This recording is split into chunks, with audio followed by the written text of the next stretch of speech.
Assalamualaikum warahmatullahi wabarakatuh. Kembali lagi dengan saya Nurul Fajriya. Saya akan mencoba berbagi tentang materi bangun ruang sisi lengkung, atau khususnya adalah materi tentang tabung. Oke, baik, tidak usah berlama-lama, kita langsung lanjut ke slide berikutnya. Sebelum memasuki materi yang benar-benar inti tentang tabung, ada baiknya kita kenalan dulu ya dengan tokoh yang berkiprah banyak pada bangun ruang sisi lengkung ini. Nama tokohnya adalah Thabit Ibnu Qurra Ibnu Marwan Al-Sabi Al-Harani, atau biasa dipanggil Thabit Ibnu Qurra. Beliau adalah ilmuwan asal Haran, atau sekarang namanya berubah menjadi Turki. Beliau juga lahir pada tahun 833 di Haran, Mesopotamia. Kiprah beliau pada kiprahnya beliau itu adalah menerjemahkan karya dari ilmuwan besar ke dalam bahasa Arab. Seperti yang kita tahu, banyak sekali ilmuwan yang berasal bukan dari bangsa Arab, sehingga mereka menuliskan karya-karyanya dalam tulisan Latin, dan bangsa Arab merasa kesulitan untuk mempelajari ilmu tersebut. Oleh karena itu, Ibnu Qurra ini hadir untuk membantu ilmuwan bangsa Arab menerjemahkan karya-karya dari mereka semua agar dapat dipelajari oleh bangsa Arab. Dan karya-karya tersebut diantaranya ada tentang kerucut dan lain-lainnya. Tapi sebagian besar karya-karya yang diterjemahkan itu tentang bangun ruang sisi lengkung tersebut ya. Itulah mengapa beliau dijuluki adalah tokoh matematika tentang bangun ruang sisi lengkung. Dan penemuan beliau yang terakhir adalah beliau penemu jam matahari atau mazawil asyams. Kemudian kita akan mengenal tabung. Nah, tabung ini bentuknya seperti ini ya. Seperti tidak asing di sekitar kita, banyak sekali benda-benda yang berbentuk mirip tabung. Contohnya bisa kita ambil drum minyak, kemudian bisa kita ambil kaleng sarden, kaleng minuman, dan masih banyak lagi. Namun ketika kita buka, maka sesungguhnya kaleng-kaleng tersebut atau tabung tadi berbentuk seperti ini. Akan membentuk sebuah jaring-jaring ya. Nah, jaring-jaringnya itu membentuk dua buah lingkaran. Nah, satunya sebagai alas dan satunya sebagai atap atau tutup, dan persegi panjang ya, dan persegi panjang yang merupakan selimut tabung. Kemudian kita masuk ke bagian luas permukaan tabung. Luas permukaan adalah kerangka atau kulit dari tabung itu sendiri. Jadi kata kuncinya kalau luas permukaan sudah identik dengan kulit atau kerangka ya, awas hanya kulitnya saja. Kemudian luas permukaan dilambangkan dengan LP. L besar itu artinya luas, P itu artinya permukaan. Kenapa dilambangkan dengan LP tidak L saja? Agar bisa membedakan dengan luas yang biasa gitu, karena ini kan bangun 3 dimensi. Jadi untuk mempermudah aja untuk sebagai pembeda. Kemudian kalau misalkan kita tipe-tipe yang susah menghafal rumus banyak, kita bisa ngambil dari kerangkanya saja. Kita bisa tarik kesimpulan rumus dari luas permukaan tabung tersebut adalah 2 kali luas lingkaran dan luas selimut tabung, yang mana luas lingkaran sudah kita pelajari di kelas 8 ya. Jadi cukup membantu daripada kita harus menghafal banyak-banyak rumus. Nah, karena selimutnya itu berbentuk persegi panjang dan luas dari persegi panjang itu panjang kali lebar, maka untuk panjangnya sendiri diganti dengan keliling lingkaran, yaitu 2 pi kali r. Kemudian lebarnya diganti dengan huruf T. Jadi rumus luas permukaan tabung tersendiri adalah 2 pi r kuadrat dari 2 lingkaran ditambah 2 pi r T. Nih, 2 pi r itu dari panjang dan T nya dari lebar.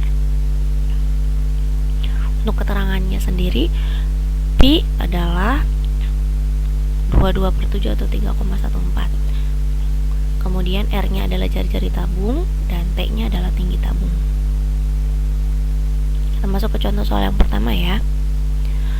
Tentukan luas permukaan dari tabung di samping. Kemudian kita jawab, kita ambil informasi dari tabung di samping, yaitu pertama ada jari-jari ya, jari-jarinya ini sepanjang 7 cm. Kemudian ada tinggi tabungnya sepanjang 6 cm. Kalau sudah dapat dua informasi ini, kita sudah bisa langsung masuk ke rumus luas permukaan tabungnya.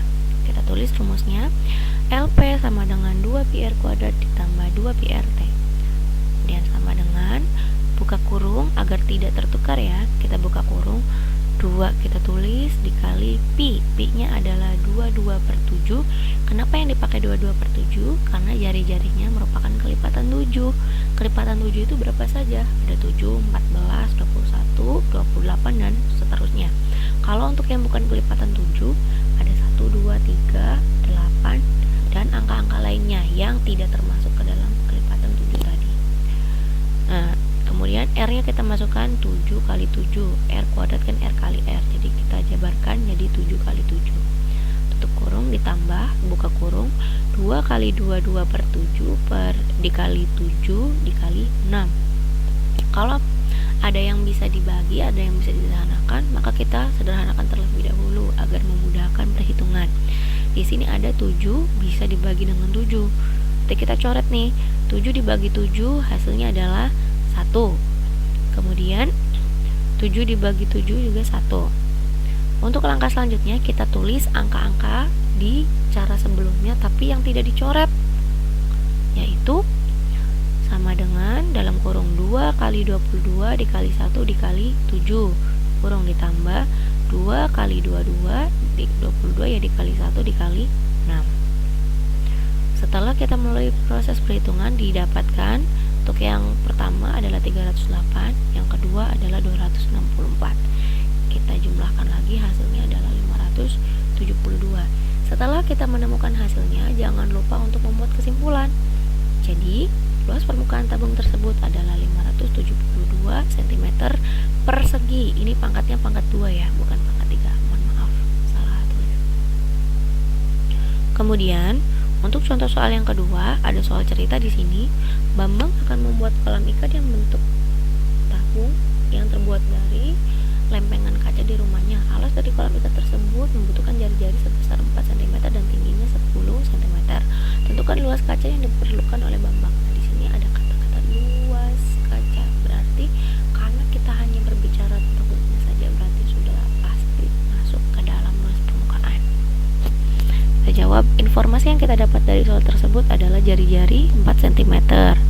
Kemudian tingginya 10 cm. Kita langsung masuk ke dalam rumusnya, yaitu LP sama dengan 2πr kuadrat ditambah 2πrt sama dengan 2 kali 3,14 dikali 4 dikali 4 ditambah 2 kali 3,14 dikali 4 dikali 10.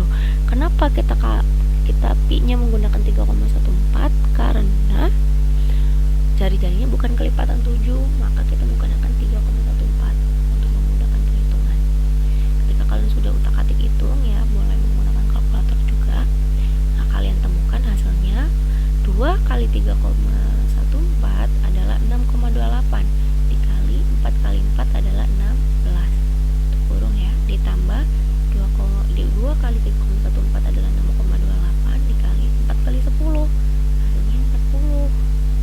Kemudian setelah dikalikan, kalian dapatkan hasilnya 100,4 ditambah 251,20. Kita jumlahkan lagi, menemukan hasil akhir yaitu 351,68.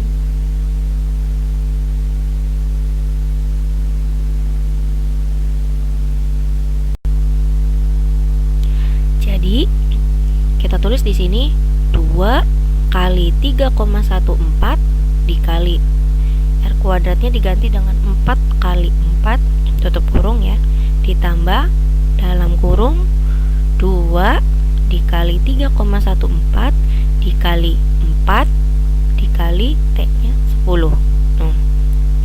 Kemudian kalian kali ya, kalau misalkan kalian menemukan koma, kalian tidak usah panik, kalikan saja seperti biasa. Kemudian nanti pada hasil akhir langsung taruh koma di belakangnya ya, sesuai banyaknya koma. Contohnya seperti ini, 2 kali 3,14. Nah, kalau sudah didapatkan, kalau tidak ada komanya kan jadi 628. Karena ini ada komanya, nah ada dua angka di belakang koma, maka kita sisipkan komanya 2 angka di belakang, dari belakang 1 2 koma, tuh 1 2 koma, dikali 4 kali 4 16. Nah lanjut, sama ini juga sama, 2 kali 3,14. Nah jadinya 6,28 dikali 4 kali 10 40. Kemudian setelah dihitung dikali, dapat 100,48 ditambah 251,20. Kita jumlahkan lagi menjadi 351,68. Kalau sudah dapat hasil akhir, kita tarik kesimpulan. Jadi luas kaca yang dibutuhkan Bambang adalah 351,68 cm pangkat 2. Mohon maaf, ini salah, pangkatnya pangkat 2 ya. Kemudian silakan, ada latihan soal, ada 2 latihan soal, silakan dikerjakan. Jika nanti menemui kesulitan bisa komen atau nanti bisa WhatsApp